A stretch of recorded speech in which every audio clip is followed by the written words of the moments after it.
ദൈവനാമത്തിന് മഹത്വം ഉണ്ടാകട്ടെ. ഇന്നത്തെ ധ്യാന വിഷയം കുരിശ് ക്രിസ്തുമാർഗം. Cross the symbol of Christianity.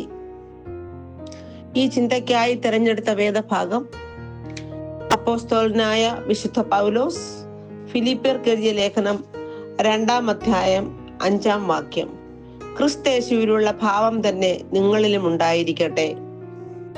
വലിയ നോമ്പിന്റെ ഈ ധന്യവേളകളിൽ ലാഭമായിരിക്കുന്നതൊക്കെയും ഛേദമെന്നെണ്ണി നമ്മെ ധന്യരാക്കുവാൻ ക്രിസ്തു വഹിച്ച ക്രൂശിനെ മാർഗദർശിയാക്കേണ്ടതിന്റെ ഓർമ്മ പുതുക്കപ്പെടുന്ന വിശുദ്ധ ദിനങ്ങളിലാണ് വിശ്വാസ സമൂഹമായ നാം ഓരോരുത്തരും.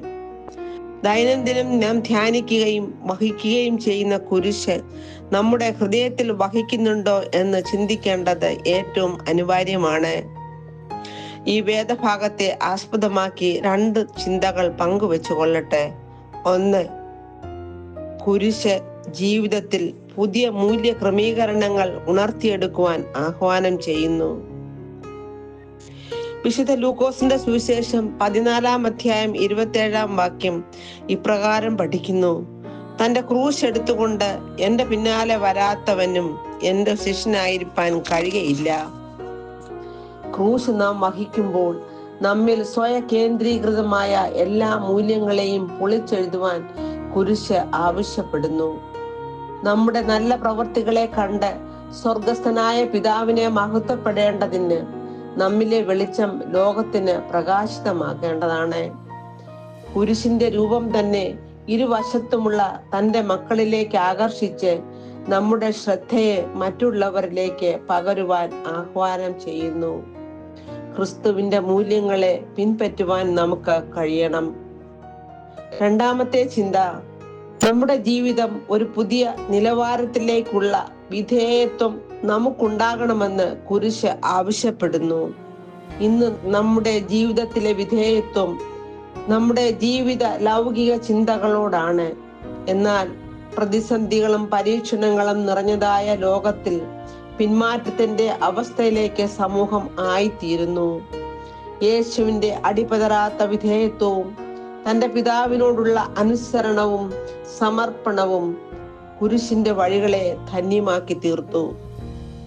നാം ഇന്ന് അനുഭവിക്കുന്ന സഹനങ്ങളും പരീക്ഷണങ്ങളും ക്രൂശിനോട് ചേർന്ന് നിന്ന് തേജസ്സുള്ളവരായി തീരുവാൻ ആഹ്വാനം ചെയ്യുന്നു.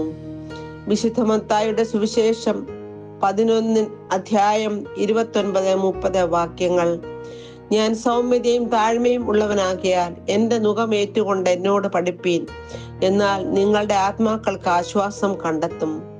എന്റെ നുകം മൃദുവും എന്റെ ചുമട് ലഘുവുമാകുന്നു. സമർപ്പണത്തിന്റെ ദൈവീക കൽപ്പനകളാണ് നാം അനുവർത്തിക്കേണ്ടത്. ഈ ലോകത്തിൽ നമുക്ക് കഷ്ടങ്ങൾ അധികമുണ്ട്.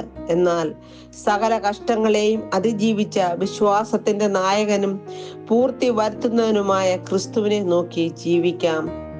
ക്രിസ്തയേശുവിലുള്ള ഭാവം തന്നെ നിങ്ങളിലും ഉണ്ടായിരിക്കട്ടെ.